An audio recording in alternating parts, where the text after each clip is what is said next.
जय गुरुदेव, जय महाकाली। आप सभी साधकों का जय महाकाली ज्योतिषम तंत्र निवारण केंद्र के आपके अपने चैनल पर स्वागत है। आज एक प्रमुख विषय पर चर्चा करेंगे, उसकी जानकारी देंगे और साधना का विधान भी बताएंगे। क्या साधना है, क्यों जरूरी है, सबसे पहले वो जानना चाहिए। साधनाओं में लोगों को सफलता नहीं मिलती, कई कारण हो सकते हैं, जरूरी नहीं कोई एक कारण हो। कुंडली दोष हो जाते हैं, तंत्र बाधा से पीड़ित, वास्तु दोष जहां कर रहे हैं वहां की ऊर्जा शून्य है। इस सब पर हमने वीडियो बना दिया है ताकि एक एक करके आप उसमें सुधार करते जाएं और साधना सिद्धि की ओर अग्रसर हो जाएं। लेकिन मुख्य रूप से और क्या हो सकता है? मुख्य रूप से जो चीजें सामने आती है, जो आपको इन सब चीजों को करने की या साधना के लिए तैयार या साधना की सिद्धि में मुख्य रूप से जो रोड़ा आता है वो होता है आपके पाप और दोष। कुंडली में जो दोष आते हैं वो भी पूर्व जन्म के पाप कृत ही होते हैं। अब बहुत से लोग होते हैं जो कि निवारण कर लेते हैं, बहुत से होते हैं जो नहीं कर पाते और समस्याएं भोगते रहते हैं। अब इसके लिए व्यक्ति को क्या करना चाहिए? बहुत ही साधारण सा प्रयोग शास्त्रीय विधि से पापांकुशा एकादशी, पापांकुशा एकादशी का व्रत करके आज जो साधना देने वाले हैं उस साधना को करें और इस साधना को हर साल कर लिया करें तो ज्यादा बेहतर। तो आगे पीछे को हुए सारे इस जन्म और पूर्व जन्म के कर्मों से, जाने अनजाने हुए कर्मों से आपको, हालांकि जो जानबूझ के अपराध किया उसकी क्षमा प्रार्थना तो हो नहीं सकती, उसकी क्षमा तो मिल नहीं सकती, उसका दंड ही मिलेगा। लेकिन अनजाने में जो हुआ है उसकी आपको अवश्य ही क्षमा मिलेगी, उस दोष से, उस पाप से मुक्ति मिलेगी। वो पूर्व जन्म के हैं, वो तो आपको याद भी नहीं है, तो बहुत हद तक जो हुए हैं उनसे आप मुक्ति पाएंगे और जन्म में सफलता की ओर आगे बढ़ जाएंगे। सबसे मुख्य, इसको ध्यान रखना, बिल्कुल हल्के में मत लेना। व्यक्ति को अपनी साधनाओं में, साधना को बहुत से ऐसे हैं हमारे गुरु भाई वगैरह जो हर 6 महीने में करते हैं, कुछ साल भर में करते हैं, कुछ हवन के माध्यम से भी करते हैं। नए साधक को हम हवन के लिए, अभी तक हमने हवन से संबंधित कोई प्रोसेस चैनल पे क्यों नहीं डाली? क्योंकि क्या होता है, हवन में आप एक गलती कर दोगे तो बहुत बड़ा नुकसान उठा लोगे। हवन वही व्यक्ति करे जिसने प्रैक्टिकल ये सब चीजें की हुई है, हवन की विधि को जानता है, वही करे। तो आज पहले विधान बताएं, उससे पहले आपको समझाएंगे कि किस प्रकार के पाप, ताप और दोष होते हैं और ये किस प्रकार से आपको प्रभावित करते हैं और क्या क्या आपके जीवन पर इनके दुष्प्रभाव आते हैं। उससे पहले जो लोग अपना कुंडली विश्लेषण करवाना चाहते हैं, अपना नाम, जन्म तारीख, जन्म का समय और जन्म स्थान तीनों व्हाट्सअप कर दे। कुंडली विश्लेषण शुल्क 500 रुपये डाल के उसका स्क्रीनशॉट भी व्हाट्सअप कर दे। 3 से 4 दिन में कुंडली मिलेगी। जिनके पास डिटेल है और जिनके पास नहीं भी है वो अपना ऑरा स्कैनिंग करवा लें। सर से पैर तक की फोटो भेजें, उसमें अंगूठी, ताबीज, जूते, चप्पल ना पहने, कपड़े पहनना है। सर से पैर तक की फोटो, सीधे हाथ की हथेली की फोटो, अगर पुरुष है तो, स्त्री है तो उल्टे हाथ की हथेली की फोटो भेज दे।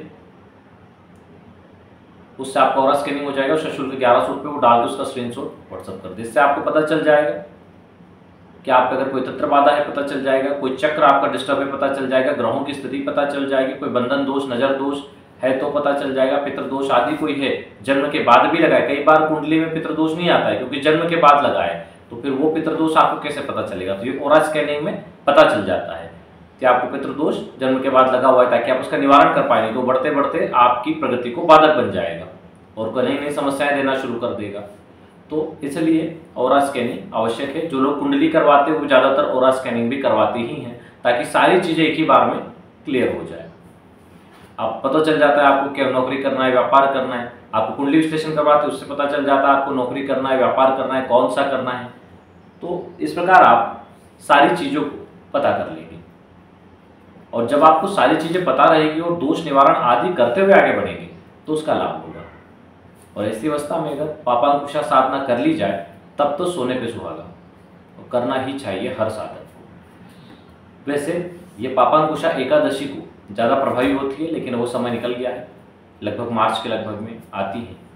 तो आप क्या करें कि अगर पापांकुशा एकादशी पे ना कर पाए तो फिर इसको किसी भी एकादशी पे कर लें। शुक्ल पक्ष, कृष्ण पक्ष की समान एकादशियां मानी जाती है, उनमें से आप किसी भी एकादशी को इसको कर सकते हैं। पहले आप समझ लें चीज़ों को कि ये है क्या, किस प्रकार के पाप होते हैं और किस प्रकार का प्रभाव आता है। देखो 3 प्रकार के इसमें कहे गए हैं जिनकी वजह से हमारे पाप और दोष हमारे ऊपर प्रभावी होते हैं।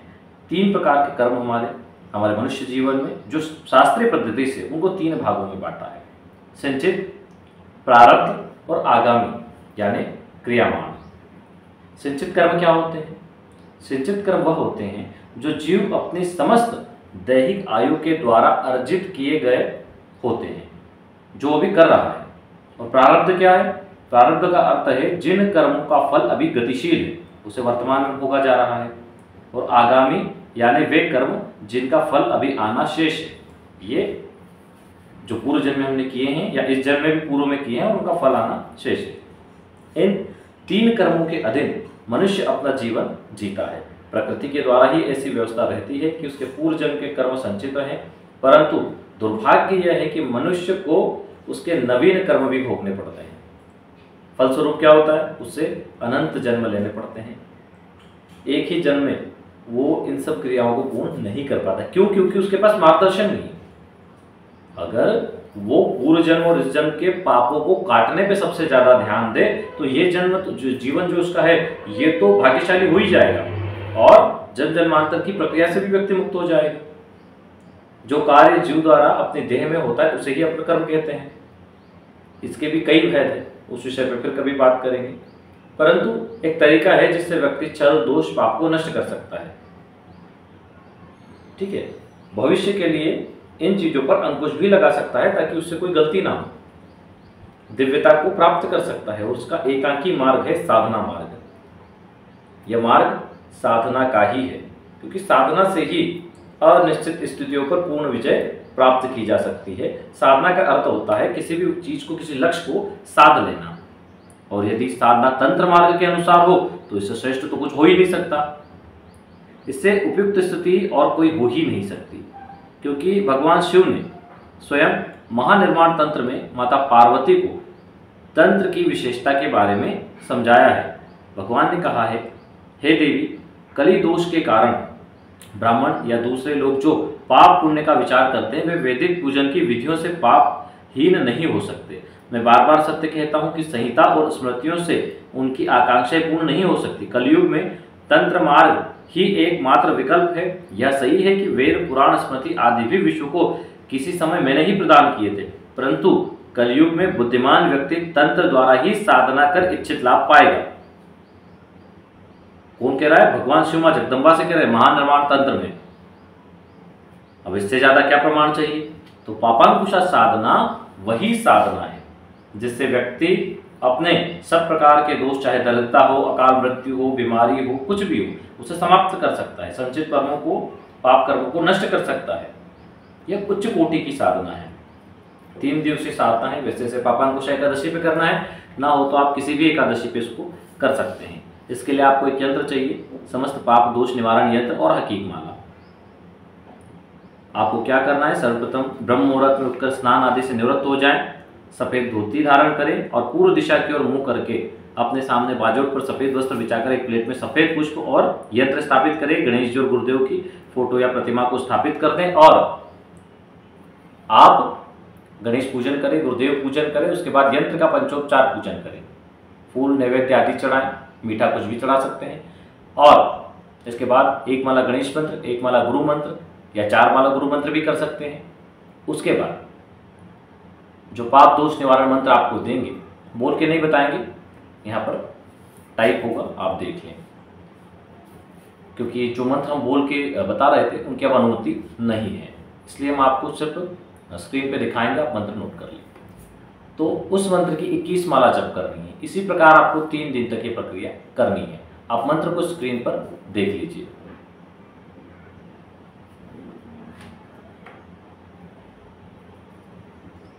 मंत्र को नोट कर लें। जब साधना 3 दिन कंप्लीट हो जाए तो तीसरे दिन किसी भी जलाशय में माला और यंत्र आप विसर्जित कर दें।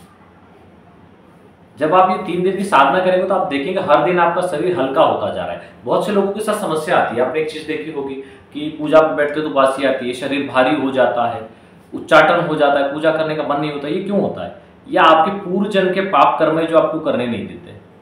लेट करते, कल करेंगे, परसों करेंगे, ऐसा करेंगे, मतलब इच्छा को बढ़ाते जाते हैं, वो आपको पूजा साधना में लगने नहीं देते। या आपके पूर्व जन्म के ही पाप दोष हैं जिनकी वजह से आप भ्रमित होते रहते हैं।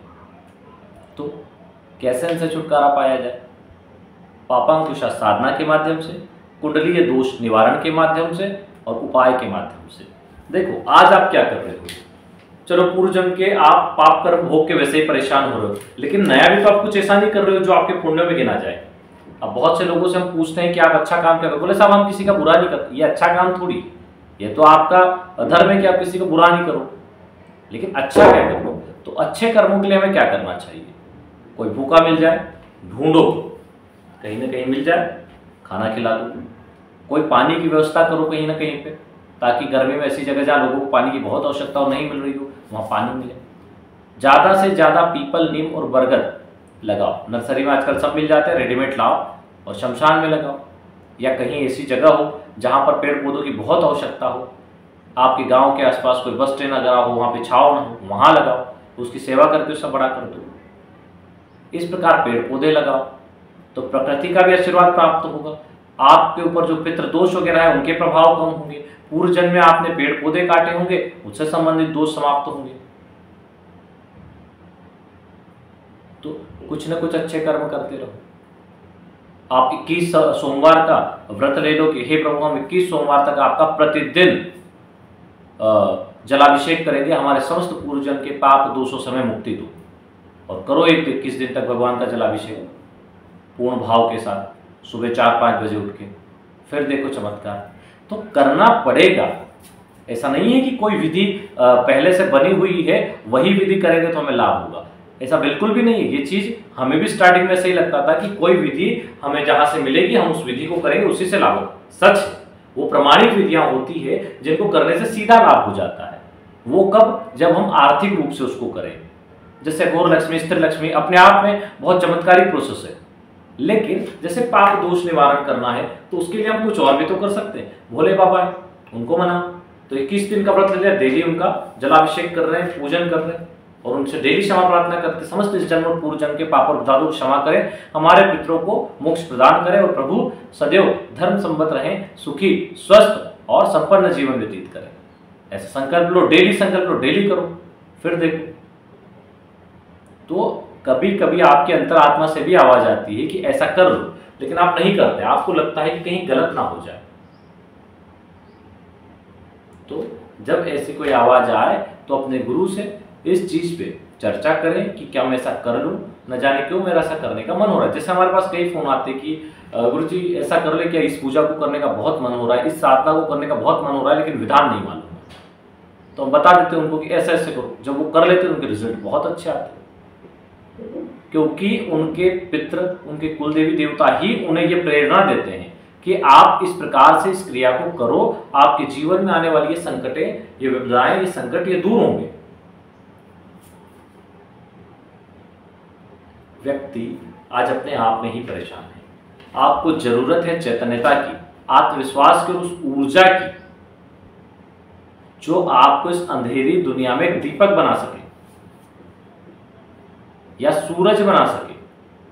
आप लोगों के पास मार्गदर्शन के लिए दौड़ रहे हो, अपनी अंतरात्मा से पूछो, अपने कुल देवी और पितरों को मनाओ, आप दुनिया के लिए मार्गदर्शक बन जाओगे। सदगुरुदेव ने कहा है कि मैं शिष्य नहीं बनाता, सदगुरुदेव ने कहा है कि मैं शिष्य नहीं बनाता, मैं गुरु बनाता हूं, जो आगे चल के इस दुनिया को रोशनी प्रदान करेंगे, इस अंधेरी दुनिया में रोशनी प्रदान करेंगे।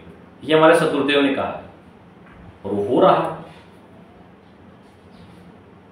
सदगुरुदेव के शिष्य पूरी दुनिया में फैले हुए हैं और लोगों का मार्गदर्शन होता है। वरना कौन, सदगुरुदेव के पहले कौन था इस तंत्र शास्त्र को आपको बताने वाला, तंत्र की विधियों को आपको बताने वाला। आज 90% पुस्तकें अगर कहीं चल रही है, 90% से ज्यादा वीडियो अगर चल रहे हैं तो सदगुरुदेव के। अगर प्रमाणिकता की बात की जाए तो किसी भी साधना में अगर ये पूछ लिया जाए कि ये साधना किनके द्वारा दी गई है और वहां पर अगर कह दिया जाए कि सदगुरुदेव द्वारा प्रदत्त है तो प्रमाणिक हो जाती है अपने आप में। चाहे कितना ही बड़ा व्यक्ति हो, सम्मान के साथ उस साधना को करता है, उसे पता है इसका रिजल्ट आएगा। ये गुरु महिमा है। ये उनका प्रभाव है, ये उनकी साधना, और सालों तक उन्होंने जो संघर्ष किया, सालों तक उन्होंने जिन साधनाओं को अपने शिष्यों तक पहुंचाया, उन्होंने जो मेहनत की, उसका प्रभाव है। उनके जैसा दूसरा कोई हो ही नहीं सकता, और शायद अगले 2-4-5 हजार साल ना भी हो, पर हमारी तो यही सदगुरुदेव से हो कि हम तो इसी जन्म में उनको दूसरी बार देख लें। तो आपको ये समझना होगा कि गुरु आपके आवाहन पर आते हैं, आपका मार्गदर्शन करते हैं, कुल देवी देवता आते हैं, पितृ देवी देवता आते हैं, लेकिन आपके पाप, दोष, पूर्व जन्म और इस जन्म के कर्म, आपके मन का छल कपट, ईर्ष्या, द्वेष, ये सब चीजें आपको सामने होते हुए भी नहीं देखने देते। तो सबसे पहला जो फोकस है व्यक्ति का, अपनी कुंडली दोष निवारण और पाप दोष निवारण साधनाओं पर ही फोकस करना चाहिए। जब इनको अच्छे से कर लेंगे, उसके बाद आगे बढ़ेंगे, तो आपके जीवन में रोड़े आना लगभग बंद हो जाएंगे। छोटी मोटी समस्याएं तो चलती रहती है, आप उनसे पार पाने में सक्षम हो जाएंगे। तो इन चीजों का ध्यान रखते हुए इस साधना को करें और इसके लाभ उठाएं। जय गुरुदेव, जय महाकाली।